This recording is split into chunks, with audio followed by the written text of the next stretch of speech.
Todos los martes está con nosotros aquí en el programa. Bienvenido, Martín. ¿Qué tal? ¿Qué tal, Ramón? Oye, son bien impresionantes las cifras con respecto a cómo nos movemos las personas, digamos, sobre todo en esta época del año, y el tremendo desafío que tienen las comunas que son receptoras de los turistas, ¿eh? O sea, si uno empieza a analizar, por ejemplo, Viña, Valparaíso, El Tao, Algarrobo, El Quisco, las comunas que más reciben personas, en algunos casos durante 3 meses llegan a recibir casi 3 veces más de la población, digamos, que hoy día ellos tienen. En algunos casos casi, o sea, en el caso por ejemplo del Tao o Algarrobo, es prácticamente se duplica la población en el mismo mes. Es impresionante. Entonces, se duplica. Claro, entonces si uno ve estas cifras y uno también analiza, por ejemplo, los centros de salud que tienen, las postas, en fin, los servicios de urgencia en general, se produce ahí una tensión muy importante frente a tu pregunta. Es como, ¿están preparados, digamos, estos lugares para recibir a estas personas? Lo mismo, obviamente, la sobrecarga que tienen de estacionamiento, vial, la basura, también los temas de seguridad y, en fin, una serie de factores que hace que sea súper desafiante para estas comunas recibir todas estas cifras, lo cual obviamente trae aparejado un montón de beneficios, de actividad económica, pero obviamente como estas comunas son también más adaptativas, digamos, y pueden producir acciones que permita poder sobrellevar de mejor forma, es muy importante. Y quería plantearte, aparte de este desafío que tienen, un desafío que hemos tomado aquí en el programa varias veces, y es que es súper interesante ver que dentro de las comunas receptoras, si uno analiza el top 10 de las comunas más receptoras de turistas, prácticamente, ¿no es cierto?, 9 de estas son comunas que tienen playas. ¿Ya?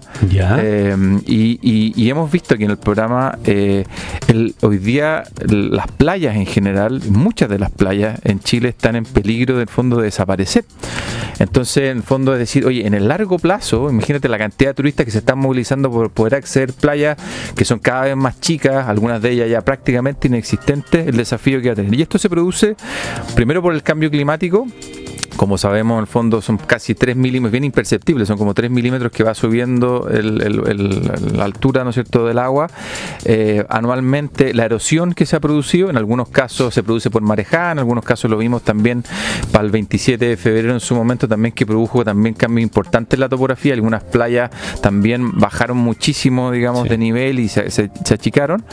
Y hoy día, claro, a pesar de que somos un país con más de 4.000 kilómetros de costas, tenemos cerca de casi 100 playas, de las cuales en el fondo el Centro Observatorio de Costas ha analizado que prácticamente hay 10 playas que debiesen desaparecer en los próximos 10 años.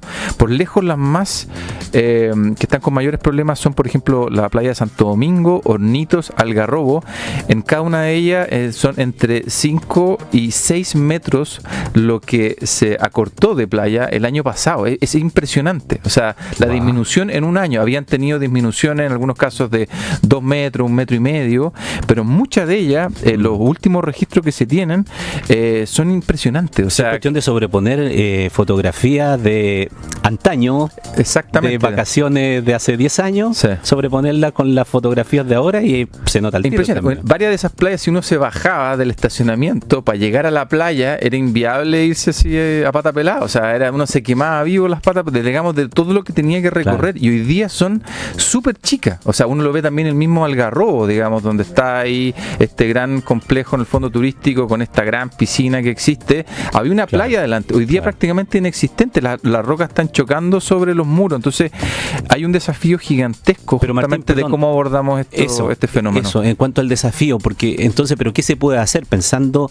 en mantener el atractivo turístico si es que luchar contra el cambio climático desde este punto de vista, alargar la playa y ganarle al cambio climático va a ser muy complicado? Entonces, ¿cuál es la mirada desde el punto de vista de seguir haciendo atractiva la ciudad con una playa más chica o con una playa inexistente? No, exactamente, porque finalmente, claro, parte de tu atractivo, como decía, si uno analiza las 10 comunas receptoras, la mayoría son comunas que la gente va porque accede a la playa. No sé tú si te gusta bañarte en el mar, a mí me encanta, encuentro que es increíble, hay gente que se queja que es muy helado aquí, encuentro que es algo extraordinario. Entonces, efectivamente, sí, bueno, y cuando la playa sea inexistente, ¿qué van a hacer estas comunas? Entonces, A ver, lo primero, y aquí voy a también citar también parte de lo que uno puede ver en la prensa de expertos, lo primero es que hay una discusión sobre todo la protección de los humedales, por ejemplo, la protección de las dunas, cumplen un rol fundamental en la sedimentación y eso hace que obviamente que las playas generalmente puedan mantener, ¿no es cierto?, su tamaño.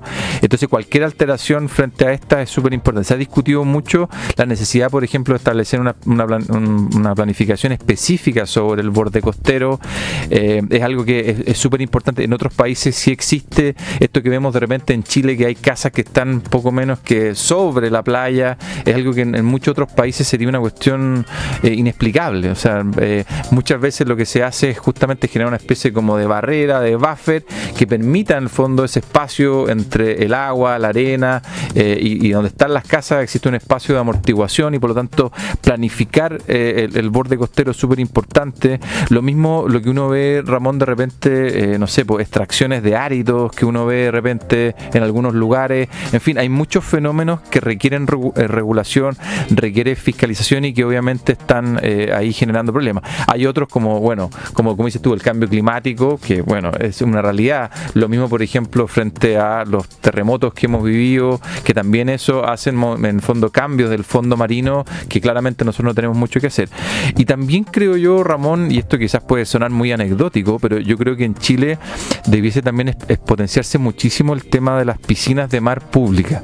Es súper interesante, por ejemplo, el caso australiano, la gran cantidad de piscinas públicas, si bien, por ejemplo, en el caso de Sydney, si bien uno tiene hartas playas, muchas de esas playas son playas que son más chicas, las que están mejor ubicadas, por así decirlo, y ellos han ido generando un montón de proyectos de piscinas públicas. Hay muchos proyectos de piscinas públicas que se han tratado de impulsar también en Chile, que podrían permitir, Ramón, de alguna forma, de poder generar también una oferta turística de personas que quieren ir a la costa, quieren obviamente bañarse en el mar, de manera tal de poder ampliar, digamos, lo que hemos estado viviendo, que es la disminución. ¿Cómo son? Básicamente aprovechan, digamos, se sitúan obviamente estratégicamente en algún punto donde con la más alta marea, en el fondo pueden el agua entrar a la piscina. En algunos casos, yo he visto también en algunos casos con sistema de bombeo que permite que agua fresca del mar la gente pueda bañarse, y hay de todos tamaños en el fondo lo que uno pueda. Hay algunas piscinas en algunos lugares del mundo que son olímpicas prácticamente desde el punto de vista de su superficie,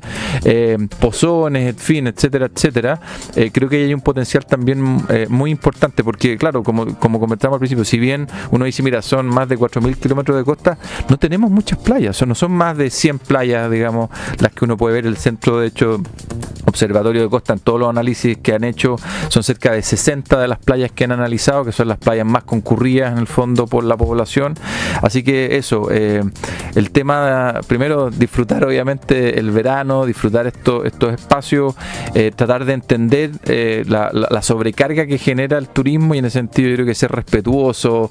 Yo veía, por ejemplo, de repente gente que se aprovecha en los estacionamientos, que se cola, digamos. Yo creo que hay que aprender a convivir en torno al verano, pero sobre todo tratar de ver cómo podemos generar estas ciudades que sean más resilientes frente al cambio climático. Fíjate que ahí estamos hablando de todo tipo de turistas, ¿no? Pero también de la movilidad que tiene el turismo al interior de nuestro país, es decir, de nacionales. Pero las cifras también demuestran un incremento y la recuperación definitiva del turismo de Chile prepandemia en la visita de los extranjeros. Aquí tengo los datos que emanó de la Subsecretaría de Turismo. Tuve la oportunidad de conversar en T13 en vivo el otro día con Verónica Pardo, que es la subsecretaria, y ella señalaba que estaba muy contento de anunciar que 2024 había marcado la recuperación definitiva del turismo en Chile, con 5.239.233 turistas extranjeros. Eso es un 40,4% más que en 2023, un 16% por sobre 2019, es decir, prepandemia. Impresionante. Y diciembre, con más de 647.000 llegadas y un aumento del 47,3%, fue el mejor mes del año, impulsando allí un ajuste, decía, en el alza de las proyecciones para la temporada estival. Ahora, ¿por qué digo eso? Porque los visitantes, podría decir uno, que vienen a buscar playas necesariamente en nuestro país, y ahí depende. Sí. Porque el brasileño no viene a buscar playas necesariamente, si tiene playa por montón por allá, ¿no es cierto? Claro. Pero ¿sabes qué? El primer lugar de las llegadas internacionales se lo llevó el año pasado Argentina.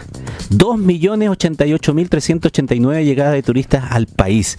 Y Y los argentinos sí, pues, porque los argentinos, si tú ves el origen, muchos de esos 2 millones son de la zona de Mendoza o la zona por allí aledaña, que entre ir al Atlántico prefieren venir al Pacífico. Y a eso sí buscan playa, ¿me entiendes? Pero el brasileño no necesariamente. Entonces viene a buscar otro tipo de cosas. Raya para la suma. Digo que también es una diversidad de intereses que llevan también a pensar a los destinos turísticos, las ciudades turísticas, en diversificar su oferta, exactamente. Oye, y solo para agregar sobre eso, es bien interesante ver dentro del top 10 que hablamos de comunas que reciben, está Pucón, Villarrica. En el caso de Pucón, entre casi 30.000 y 35.000 visitantes se esperan en estos 3 meses, diciembre, enero y febrero.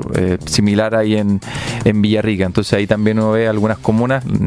Villarrica está en este caso el número 11, pero comunas que, claro, no es el mar, pero sí los lagos, el contacto con la naturaleza también como parte de su oferta, y que han sido comunas que, como tú dices, han logrado diversificar esa oferta turística. Así que la gente, si es que no le gusta bañarse en el lago, tiene bastante otro tipo de panorama para poder ir a visitar.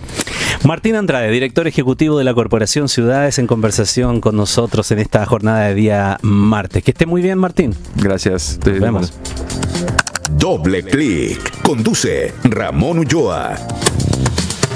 Bueno, y volvemos.